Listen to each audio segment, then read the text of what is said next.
In today's video, we're going to be discussing how to properly evaluate an expert advisor or trading robot. And really the biggest challenge when evaluating an EA is that trading has an element of chance to it.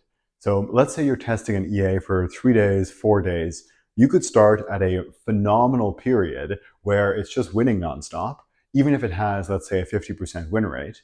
But alternatively, you could start in a losing period where the EA is doing absolutely poorly.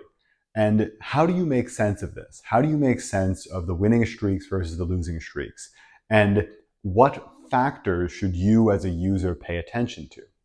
And in this video, we're going to walk through what some of those key factors should be. As an EA developer, I have people trialing various of our bots quite frequently. And really what I've noticed is that if people have happened to trial a bot on a good week, they're super enthused. Whereas if they happen to trial a bot on a negative week, obviously they're less enthused. And this is a totally rational way of thinking because you only have 1 week of data to inform your decision-making process. But on the other hand, because you have this natural variance, there's really a few other things which one should pay attention to. The first one being, you really need to compare live trading to the backtest. And something that people have brought up to me a few times is that they don't trust backtests because they're so heavily manipulated. And with bad EAs, this makes total sense.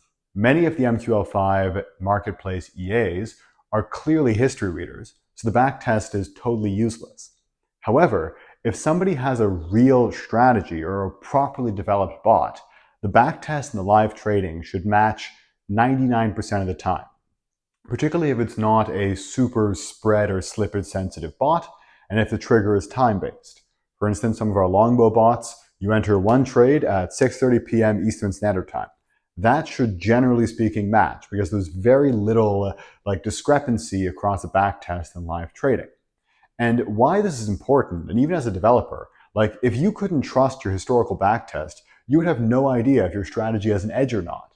So if you can't trust the backtest, how do you have any indication of if there's any sort of statistical significance to the edge behind your strategy? And that's why really knowing how to look at the backtest and evaluate it with a skeptical mind and with an inquisitive mind is really important to see if an EA is good. In theory, if you run the backtest, you can see exactly what it's doing. The backtest looks real. There's drawdowns, there's wins, there's loses, there's losses. But at the same time, it's a good backtest. That should usually be a big green flag. However, if the backtest seemingly looks like it's trading with no rhyme, no reason, then most likely there's something a bit fishy there.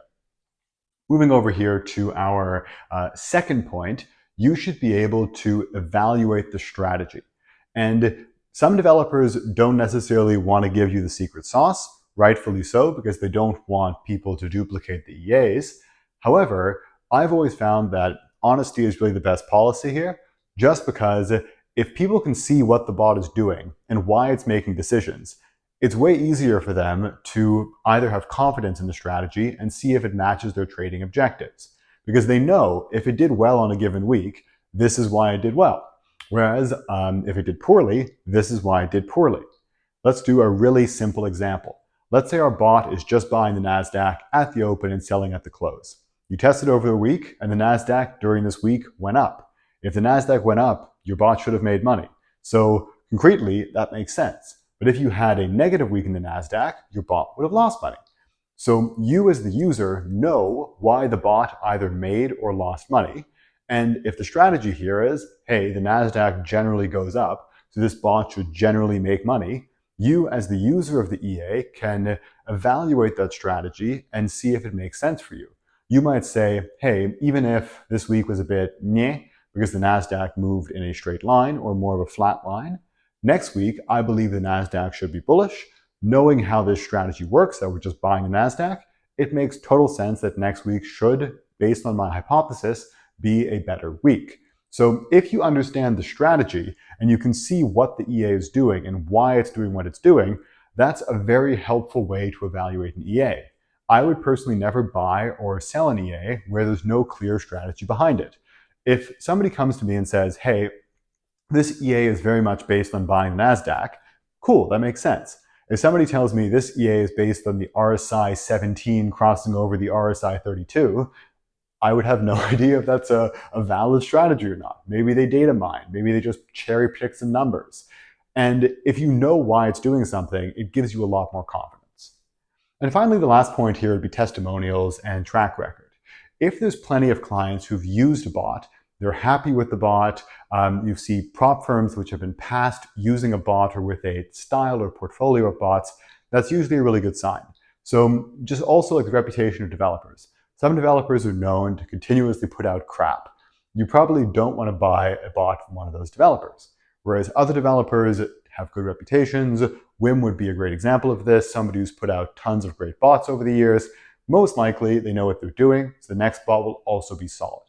So really, the entire point in this video is that if you evaluate an EA over, let's say, 1 week, you could honestly not have a very statistically significant sample size of trades to be able to judge just based on performance. Because if a bot trades every day and you have 5 days of trading, there's so much variance there that you really can't make an informed decision. So in reality, you need to look at the back tests, you need to understand the strategy, you need to look at the testimonials, and you need to run it live just to see not if it makes or loses money, but to see if the live performance matches what it should be doing and if it's working as intended per the strategy. If you do all of these things and it checks out, that might be a good EA for you. So guys, hope you found this video useful, and I will see you in the next one.